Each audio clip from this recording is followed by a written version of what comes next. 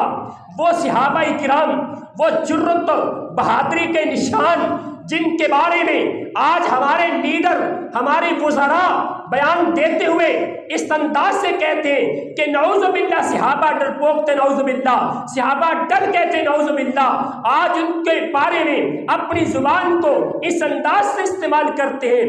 ان صحابہ کے بارے میں اللہ کے رسول فرماتے ہیں ان اللہ قد اطلع علی اہل بدر، اللہ نے آسمان سے بدر والے صحابہ کی طرف یوں جھانک کے دیکھا، محبت کے انداز میں، پیار کے انداز میں اللہ نے ان پہ اپنی نگاہیں دوڑائی اور اعلان کر دیا قد اعملوا ما شئتم قد غفرت لکم۔ میرے نبی کے ساتھ بدر کے میدان میں شرکت کرنے والے میرے نبی کے صحابہ سن لو، آج کے بعد تم عمل جو مرضی کرتے رہو، اعمال جیسے بھی کرتے رہو، میں اللہ نے تمہیں معاف کر دیا ہے۔ اور دوسری حدیث کے الفاظ ہیں وجبت لکم الجنہ، تمہارے اعمال کیسے ہی کیوں نہ ہو جائیں، اللہ نے جنت تمہارے لیے واجب کر دی ہے۔ نبی مکرم علیہ الصلوۃ والسلام نے بدری صحابہ کے مقام کا دفاع کیا، بلکہ جہاں تک ہے یہاں ہماری مسجد کی انتظامیہ ہے نا، اللہ تعالیٰ ان کی محنتوں کو قبول فرمائے۔ مسجد کی انتظامیہ خفیہ میٹنگ کرتی ہے، توجہ میری طرف کریں ذرا، مسجد کی انتظامیہ خفیہ میٹنگ کرتی ہے، اور میٹنگ کا انداز یہ ہے کہ یہ ہم نے جو میٹنگ کی ہے، جو ایجنڈا تھا، اس ایجنڈے کی ایک شک بھی باہر نہیں جانی چاہیے، کسی کو اس کی ہوا تک نہیں لگنی چاہیے، کسی کو پتہ نہ چلے کہ ہم نے کون سی راز و نیاز کی باتیں کی ہے، ہم نے کون سی منصوبہ بندی کی ہے۔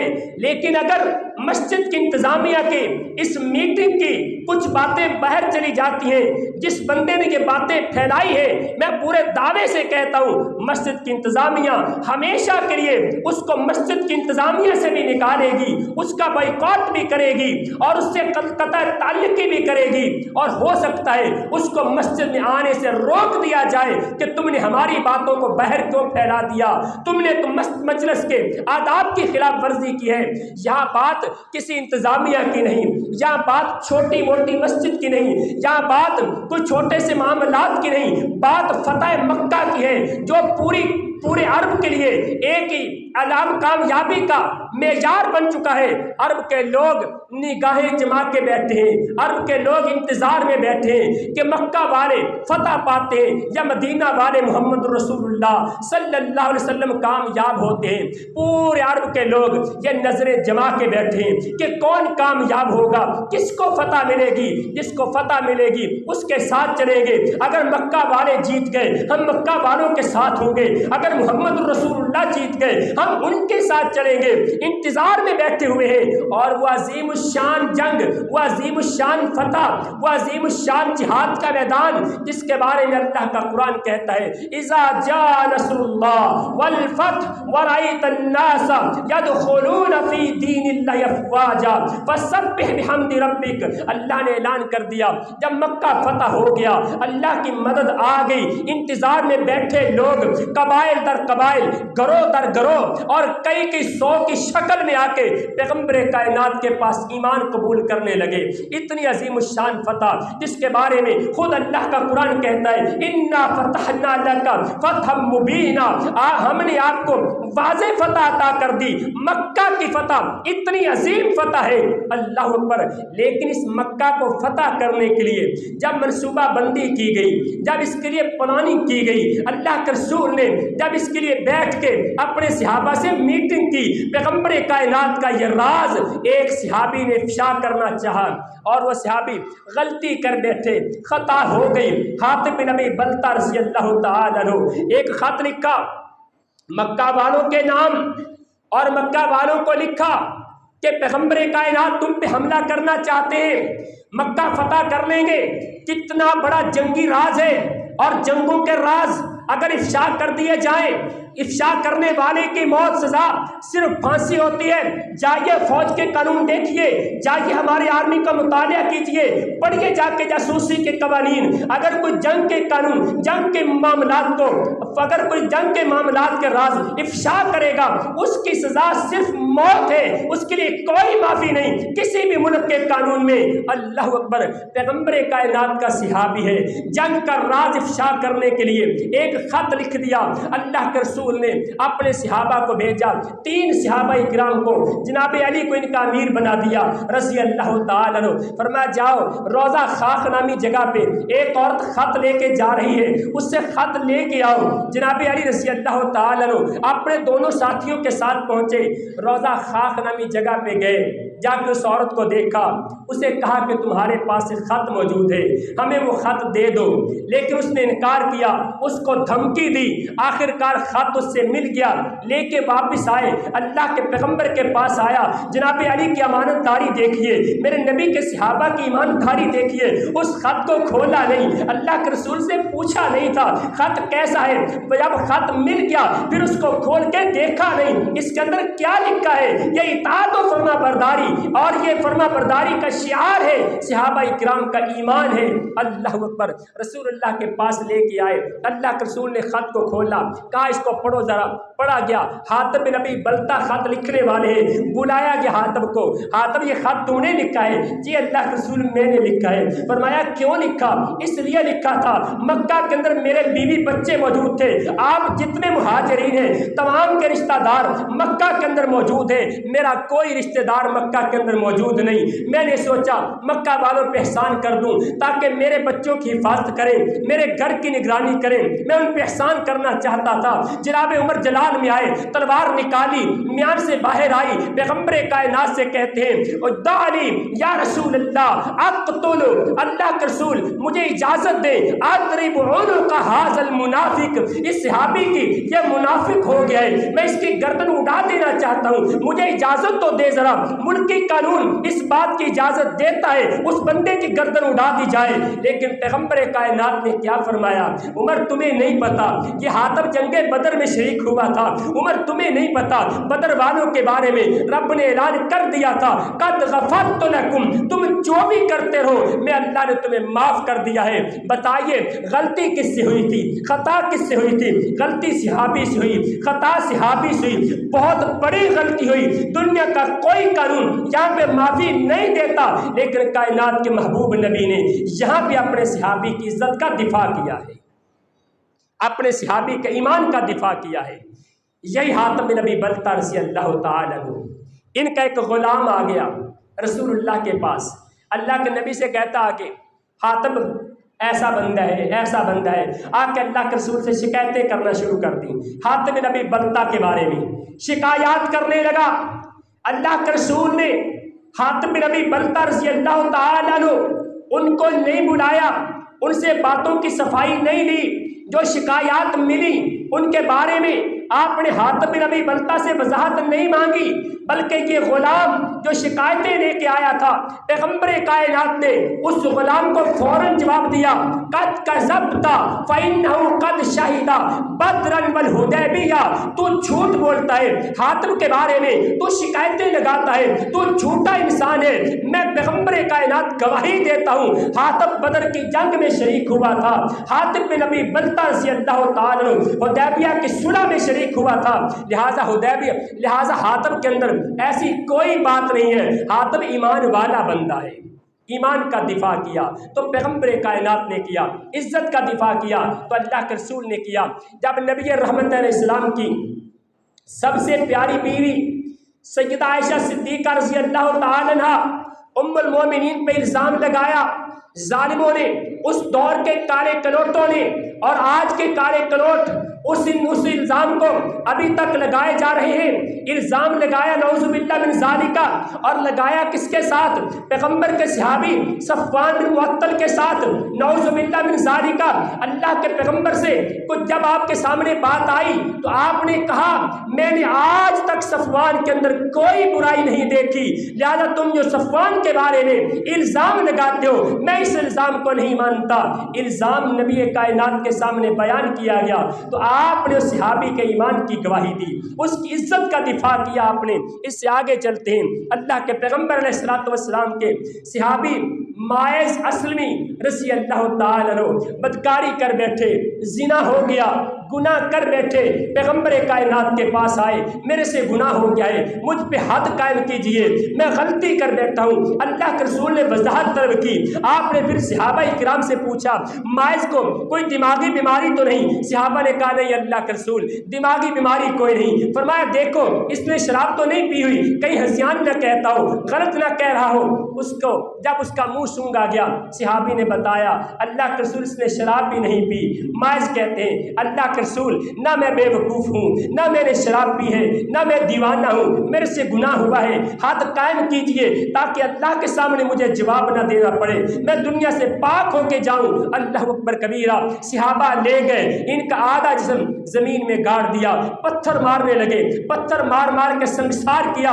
ایک صحابی نے ان کے بارے میں کچھ ایسی ویسی بات کر دی، گناہ کر گیا ہے، یہ غلطی کر گیا ہے، اس طرح کے الفاظ کہہ دیے۔ رسول اللہ صلی اللہ علیہ وسلم نے اپنے صحابی جس سے گناہ ہوا تھا، اگرچہ غلطی ہوئی تھی، خطا ہوئی تھی، لیکن پیغمبر کائنات نے اپنے صحابی کا دفاع کیا۔ آپ فرماتے ہیں استغفروا لماعز، اپنے ساتھی ماعز اسلمی کے لیے استغفار کرو، اس کے لیے معافی مانگو۔ فَإِنَّهُ قَدْ تَابَ تَوْبَةً لَوْ قُسِمَتْ بَيْنَ أُمَّةٍ لَوَسَعَتْهَا۔ میرے صحابی ماعز اسلمی نے اگرچہ گناہ ہو گیا تھا، اگرچہ غلطی کر بیٹھا تھا، لیکن وہ توبہ کی ہے۔ اگر ماعز کی توبہ ایک امت کے درمیان تقسیم کر دی جائے اللہ پوری امت کے گناہوں کو معاف کر دے گا۔ صحابی کی عزت کا دفاع پیغمبر کائنات نے کیا ہے۔ اللہ اکبر۔ اس سے آگے اور چلتے ہیں، نبی مکرم علیہ الصلوۃ والسلام فرماتے ہیں اذا ذکر اصحابی فامسکوا، جب میرے صحابہ کی بات آئے تم لوگوں کے کیڑے نکالو، لوگوں کے عیب بیان کرو۔ جب نبی کے صحابہ کی بات آئے اپنی زبانوں کو بند کر لو، فامسکوا، خاموش ہو جاؤ، رک جاؤ، نبی کے صحابہ کے بارے میں باتیں نہ کیا کرو۔ اس سے آگے نبی مکرم علیہ الصلوۃ والسلام فرماتے ہیں من سب صحابی فعلیہ لعنت اللہ والملائکہ والناس اجمعین، جو بندہ میرے صحابہ کو گالی دیتا ہے، کسی ایک صحابی کو، من سب صحابی، جو میرے کسی ایک صحابی کو گالی دینے والا، میرے صحابی کو برا بلا کہنے والا، میرے صحابی کے بارے میں اپنی زبان کھولنے والا، صحابی کا نام حقارت کے ساتھ لینے والا، صحابی کا تذکرہ تحقیرانہ انداز میں کرنے والا، اللہ کے رسول فرماتے ہیں فعلیہ لعنت اللہ، اس پر اللہ کی بھی لعنت ہے، والملائکۃ، اس کے پر فرشتوں کی بھی لعنت ہے، والناس اجمعین، اس پر پوری کائنات کی لعنت ہے۔ جو کسی صحابی کے بارے میں اپنی زبان کھولتا ہے، اور اللہ کے پیغمبر فرماتے ہیں ان اللہ اختار علی اصحابہ، اللہ تعالیٰ نے میرے لیے صحابہ کا انتخاب کیا، میرے لیے ساتھیوں کا انتخاب کیا۔ اللہ کے رسول نے میرے لیے صحابہ کرام چنے، فَجَعَلَ مِنْهُمْ لِي وُزَرَاءَ، ان میں سے کچھ صحابہ کو اللہ نے میرے وزیر بنا دیا، وَأَنصَارًا، کچھ صحابہ کو میرا مددگار بنا دیا، وَأَصْحَارًا، اور کچھ صحابہ کے ساتھ میرا سسرالی رشتہ قائم ہو گیا۔ اللہ کے رسول نے فرمایا کچھ صحابہ کرام کے گھروں میں میں محمد رسول اللہ کا رشتہ ہوا، اور کچھ صحابہ کرام جن کے ساتھ میری بیٹیوں کے رشتے طے ہوئے، اللہ نے ان صحابہ کرام کے ساتھ میری رشتہ داریاں بھی قائم کر دیں۔ فمن سبہم، جو میرے کسی ایک صحابی کو گالی دے گا یا تمام صحابہ کرام کو گالی دے گا، فعلیہ لعنت اللہ، اس پر اللہ کی لعنت ہے، والملائکہ، فرشتوں کی لعنت ہے، والناس اجمعین، تمام لوگوں کی لعنت ہے۔ لا یقبل اللہ من صرف ولا عدلا، وہ بندہ نفل نمازیں پڑھے، وہ فرض پڑھے، وہ حج کر کے آئے، عمرہ کرے، صدقات و خیرات کرے، وہ نفلی عبادات کرے، وہ فرض عبادات کرے، کائنات کا رب اس کی ایک نیکی بھی قبول نہیں کرے گا۔ جو صحابہ کے بارے میں پورے انداز سے بات کرنے والا، اس کی کوئی نیکی اللہ قبول نہیں کرے گا، نہ نفلی عبادت قبول ہوگی، نہ فرض عبادت قبول ہوگی۔ یہ کس کا فرمان ہے؟ کسی دانشور کا قول نہیں، کسی محدث کی بات نہیں، پیغمبر کائنات کا فرمان ہے۔ اللہ اکبر کبیرہ۔ آئیے آخر میں مشاجرات صحابہ سے متعلق چند اصول آپ کے سامنے رکھ دینا چاہتا ہوں۔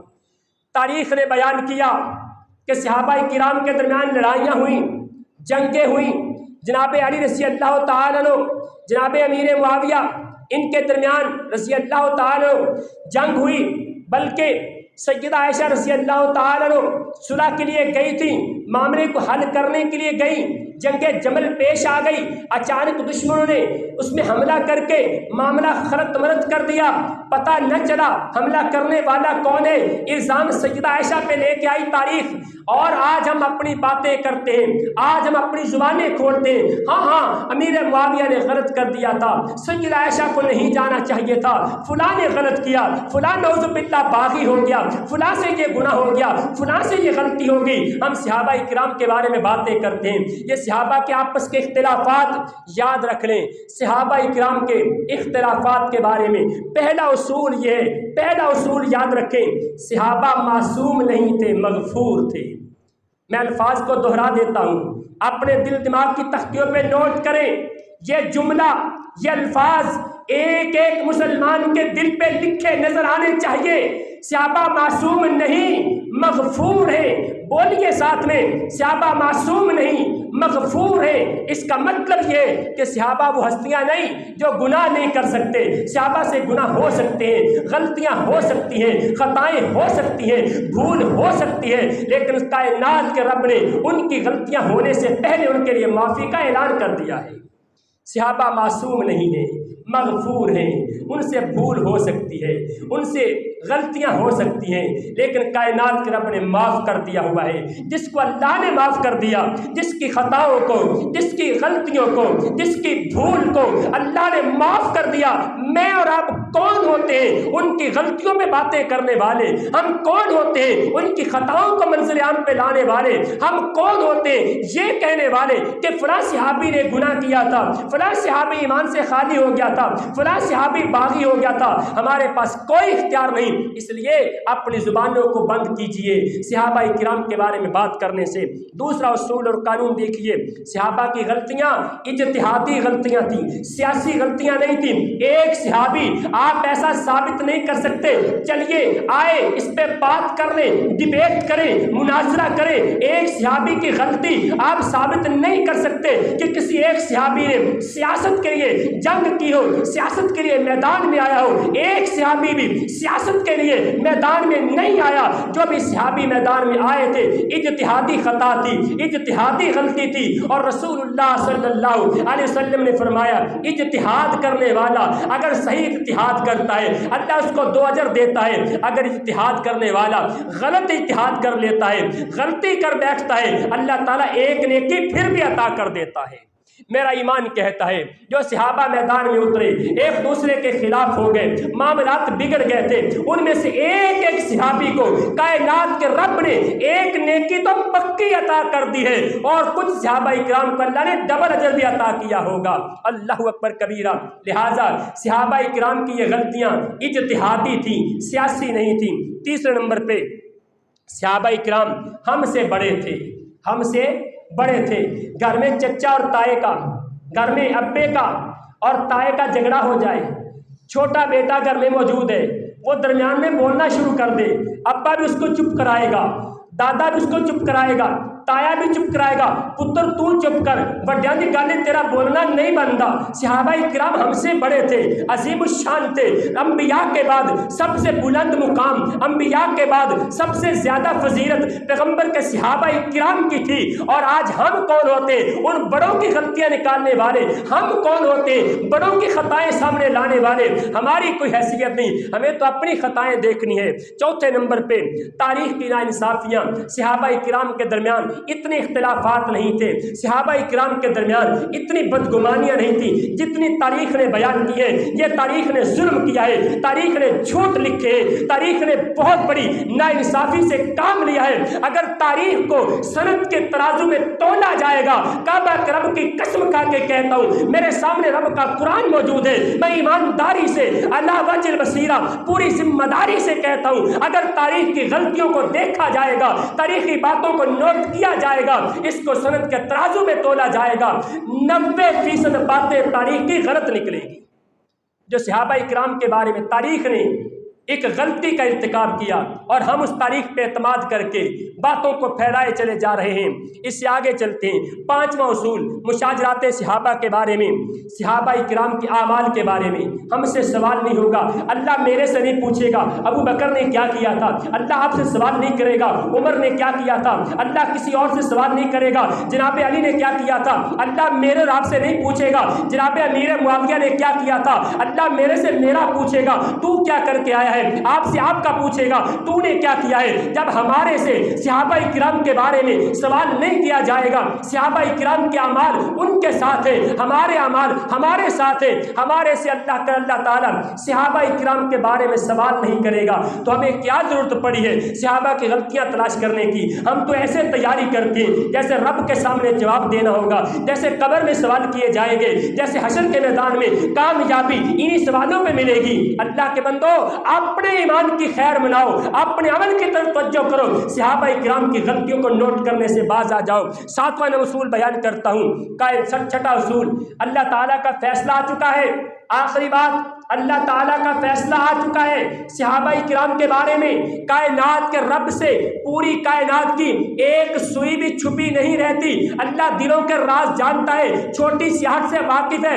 جن لوگوں کے بارے میں، جن ہستیوں کے بارے میں اللہ اعلان کرتا ہے اولئک هم الصادقون، وہ سچے لوگ تھے، اللہ اعلان کرتا ہے اولئک هم المفلحون، وہ کامیاب لوگ تھے، اللہ اعلان کرتا ہے اولئک هم الفائزون، وہ کامیابی کے منصب پر فائز تھے، اللہ اعلان کرتا ہے اولئک علی ھدی من ربہم، وہ اپنے رب کی طرف سے ہدایت کے رستے پر تھے۔ جن کے بارے میں اللہ اعلان کرتا ہے اولئک حزب اللہ، وہ اللہ کی جماعت ہے۔ جن کے بارے میں اللہ اعلان کرتا ہے رضی اللہ عنہم ورضوا عنہ، اللہ ان سے راضی ہو گیا، وہ اللہ سے راضی ہو گئے۔ جن کے بارے میں اللہ اعلان کرتا ہے امتحان اللہ قلوبہم للتقوی، میں اللہ نے ان کے دلوں کو دیکھا، ان کے دلوں کے اندر تقوی موجود ہے۔ جن کے بارے میں اللہ اعلان کرتا ہے وَكَحَبَّبَ إِلَيْكُمُ الْإِيمَانَ وَزَيَّنَهُ فِي قُلُوبِكُمْ وَكَرَّهَ إِلَيْكُمُ الْكُفْرَ وَالْفُسُوقَ وَالْعِصْيَانَ، اللہ اعلان کرتا ہے میں نے اپنے نبی کے صحابہ کے لیے ایمان کو پسند کیا، ایمان کو ان کے دلوں کی زینت بنایا، اور کفر کو، نافرمانی کو، فسق کو ان کے دلوں سے دور کر دیا، ان کے دل میں نے ایمان سے بھر دیے۔ جن کے بارے میں اللہ اعلان کرتا ہے وہ کامیاب، وہ سچے، وہ ہدایت والے، وہ اللہ کی جماعت، اللہ ان سے راضی، وہ اللہ پہ راضی، ان کے دل تقوی والے، جن کے بارے میں اللہ اعلان کرتا ہے میں نے جنت ان کے لیے تیار کی ہے۔ آج میں اور آپ ان کے بارے میں گفتگو کریں، ان کے کیڑے نکالیں، ان کو گالیاں دیں، تحقیر کے انداز میں ان کا تذکرہ کریں، گویا کہ ہم اپنے رب کو جھوٹا کہتے ہیں۔ نعوذ باللہ من ذالک، ہم یہ کہنا چاہتے ہیں اللہ کو سمجھ نہیں آئی، میں سمجھاؤں، رب نہیں سمجھا، نبی کے صحابہ کو آج مرزا جہل نہیں سمجھائے، گویا کہ میں کہنا چاہتا ہوں اللہ کو سمجھ نہیں آئی، رب نبی کے صحابہ کے دل نہیں جان سکا، میں نے جانچے۔ اللہ کے بندو، اپنی زبانوں کو کنٹرول کرو، نبی کے صحابہ کے بارے میں اپنی زبانیں نہ کھولو، کہیں رب کی طرف سے عذاب نہ جائے۔ اللہ تعالیٰ سے دعا کرتا ہوں اللہ تعالیٰ عمل کی توفیق عطا فرمائے۔ اقول قولی ھذا واستغفر اللہ لی ولکم ولسائر المسلمین۔